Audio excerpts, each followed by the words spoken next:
982nd Data Conversation Lesson on Learn. I'm learning. I hope this will support your dreams, your goals, allow you to become the person that you want to become. Today I speak about seeking truth. Seeking truth. I think that this is one of the most important topics as well, because we need to understand that when we have information, when we have knowledge, when we have wisdom, is this actually truth? Is this actually true? Because I think that a lot of times we really are following some kind of information or knowledge that is based on wrong foundational information. So today we'll really focus on 10 things that we really need to look at when really gathering really right information. I think nowadays people get into what first information, not what is right, but what is first. I think that a lot of times we're able to fall into wrong assumptions because we just do not know how to seek truth. And I think that I will learn more and I will really invest even more time in understanding how to seek truth. Because it's such an important topic, how to seek truth. And there's everywhere, in relationships, in conflict resolution, in discussions, in debates, how we seeking truth. I think that's a very, very important topic. So today I really share the foundational things, what we really need to consider, every single person, and after that probably we'll create even second lesson, really, what we able to do even more to really seek the truth. So number one is define the question or a problem clearly. So because if we do not know what we are looking for, what actually problem, of course we're not able to look for right information. So be intentional. Understand the problem clearly, understand the objective clearly allows us to look for information. Because the first thing when you want the great answer, what do we need? You need to have a great question. Because the better the question you ask, the better the answer you receive. And that's why you need to be clearly defined what you're looking for. So when you think about information, you're looking for information, the better information that you want to get, the better questions you need to ask. And of course, we need to be specific about really what you're trying to figure out, what kind of truth you're looking for, rather than randomly looking for information. Number two is gather information from reliable sources. It starts very, very important, because I think that a lot of times when we really gather information, we go and put on Google some kind of question, and it pops up first information, and we're looking at the first page rather than really looking what are the reliable sources. So it means when you get information, you look into where that information is coming from, where the information coming from. Because I have seen so many times where people who do not have credibility about something, they still write information about that thing because they just want to really eyeballs. Because a lot of times people who write those things are not to tell the truth, just they want to be known as experts, even though they're not. So be very, very careful where you get your information from. And of course, let me able to say it. What are the primary sources? What are secondary sources? What are the reputable sources where you're able to actually look for right information? Now, the most important part, there's a lot of smart people, but they don't have credibility in certain areas. So when you look at your smart person and it's giving you advice, giving you some kind of information, really we need to ask, is this person is credible in this field? I think that this is very, very important. I think that people make that mistake, even myself, all the time. For example, when we really want to ask advice on a business, sometimes it's easy to ask our friends, our parents, our kids, or whatever, like people who are closest to us. But they are not credible people to ask a question a lot of times. If they never did what you ask for, that means that they're not best person to ask. So it means that when we gather information from reliable sources, we need to understand, when we look into, is this credible information? Is this credible person? Is this credible source? We always need to ask that before really asking and giving or getting advice. Number three is evaluate the quality of the information. That means that, of course, we already covered credibility. Is this credible information? This is very important to evaluate the information. And again, where is the evidence coming from? We need to understand that the evidence needs to be proven. There's some kind of facts need to be, some kind of evidence. Not just based on my opinion, I think that this is this. So is your opinion or is evidence? Is this subjective or objective? Where is that coming from? I think that a lot of times, like when you ask a question like, "Oh, this person said this," why do you feel this way? I think that when you ask question, and then people say, like, if they believe that they have certain evidence, but when they start looking for it, they start to see, okay, maybe I don't have enough evidence on that, and the evidence needs to be looked at when we really evaluate information. At the same time, we need to look into biases. I think that sometimes we look into smart people. Smart people, it doesn't matter how smart are you still are falling short on biases. It's very easy to fall short on biases because we need to really be very, very careful with biases that we are the information, because information could be biased. Could be biased. So that means you're able to ask, is this information biased or unbiased? And if it's biased, maybe I'm able to look into for more information where I could get different information. And of course, at the same time, irrelevant. Because it could be relevant, it could be irrelevant. It could be one industry that you're looking for other industry, or you're looking for one person. Like, it could be asking the question, is this information relevant? It could be that it's totally different thing, and you're comparing apples to pears.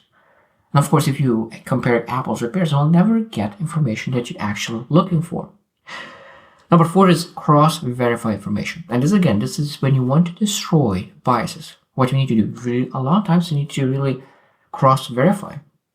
That means that we really need to compare information from different fields, from different arguments, from different sides. And what do they say, what they agree on, what they disagree on, just to make sure that we're able to really cross-verify and look for consistencies, look for inconsistencies, look for discrepancies, just to make sure that we're able to understand, okay, what is known for truth? What is truth?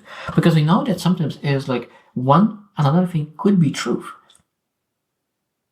And one thing and other thing could be great.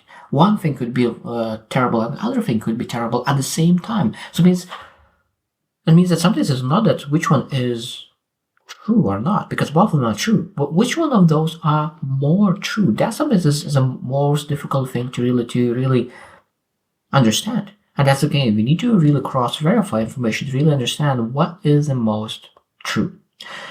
Number 5 is apply critical thinking. We still need to really critically thinking ourselves, because I think that a lot of times we really do mistake by allowing other people critically thinking to dictate how we think, how we really solve problems. Because sometimes we really think that other person did their own due diligence, did their own critical thinking, but sometimes they saved their time as well because they were busy, they were tired, they didn't have willpower, and they took a shortcut. They took a shortcut because they took that information based on someone they believed in. Because sometimes when people that we believe in, they tell something to us, because when we're tired, sometimes we take that word as truth, even though it's not truth. That other person might be that did exactly the same thing. You've listened to something that they trust, and they didn't critically analyze the information. And we always need to do that. We don't always need to analyze arguments just to make sure that we are on the right path. And of course, identify assumptions and evaluate validity. Like, there's so many great words that we need to really consider alternative perspectives. Because when you consider alternative perspectives, you're able to understand that you are very strong in your information.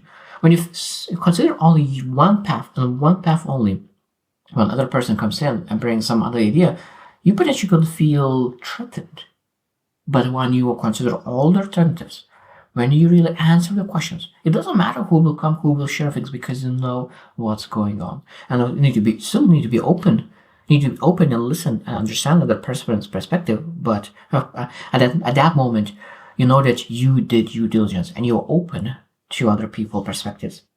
Number 6 is use the scientific method for empirical questions. So that means it might be that some questions could be proved scientifically. So what we're able to do, observation, we're able to create some kind of hypothesis, we're able to experiment, analyze, peer review. There's a lot of things that we're able to do really to make sure that maybe the question is really you're able to do with scientific methods, or maybe experiments. Like, what are you able to do? Maybe if it's something that you're able to touch, see, think, smell, maybe you're able to do some kind of experiments to make it happen, make you understanding what is actual truth. Number 7 is reflect and reevaluate. Reflect and reevaluate. This is very beautiful because when we grow, when we improve our knowledge, when we improve our wisdom, it might be because we reflect, we reevaluate. The truth that used to believe that is true will turn something different. Or maybe something was that not true, but will become true because we grow, we improve, we get better, and our perspectives expands, and now we know more information. And because of that more information, because more knowledge, sometimes lead to understand that maybe in the past we were wrong. And we need to be okay with it. We need to be accepting that, okay, because sometimes people don't want to accept that they were wrong in the past. I think that they're supposed to be happy. Now I was wrong and I finally able to really change my mind and be correct, at least now, finally. Even after 10, 20 years, while really believing something that was wrong, now finally, after 10, 20 years, you start to believe the things that is totally right. And I think that that's supposed to be happy, not disappointed, and not resist that change or resist that that new thought or new truth. And we need to be open to different conclusions. We need to be open to that. And really continually question our own beliefs. Continually question our beliefs. Because I think that this is a beautiful thing. Our beliefs are based on nothing sometimes. On air. On clouds. When you start questioning our beliefs, we start to understand that, wow, where that belief came from. And when you question it, you're able to really build beliefs that is actually helping you to achieve your goals rather than diminishing. Number 8 is recognize cognitive biases. That means that there's a lot of biases, and I think that be aware of biases. Because if you deny biases, most likely you have a lot of biases. If you deny biases, if you don't believe that you have biases, most likely you have a lot of biases, like full of biases. Because biases is very, very, very hard not to fall into. And that's why we need to always be questioning. Very questioning, because when you start believing something, we fall into looking for information that really accepts our beliefs. Because it's very, very comfortable. It's very comfortable to listen to something that you already believe in. And sometimes it's uncomfortable to listen to things that you don't believe in because that requires to change, to adapt, to adjust, to be flexible. And that is not easy sometimes. It's not easy to change. So that means we need to be very aware. Because when your willpower is very low, what happens? We do shortcuts. And we don't want to change. And of course, at that moment, the bias is becoming very, very powerful.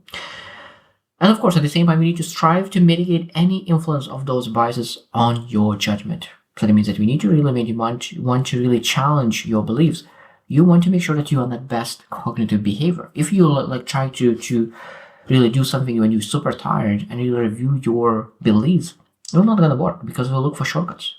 It will go after the biases. But when you really work very hard to increase your energy and at that moment look into your beliefs, much, much more chance that we'll find the truth. Number 9 is engage in dialogue. This is probably one of the best things that we can do to looking for information. We're able to really look at someone who is believing differently and really have a dialogue, have those arguments. And in a positive way, really trying to understand where other person is coming from, having that discussion. So why do you believe this way? Oh, I never thought this way. And it might be that, it'll never be one person is 100% true. It'll be 20, 40% true. Other person, 60. I said that sometimes it's not that one person is totally false, another one is totally right. Most likely it's you are a little bit more right than me, or you are a little bit less right than me. And that's something that is a beautiful part. That's why we need to do those discussions to find where is that fine line to understand which one is. Now, of course, sometimes it's just true or false. Of course, when you have two shoes, it could be one as a brown or a black shoes. Of course, sometimes some truths are just objective, but some truths that are not based on opinions, because some truths are based on opinions.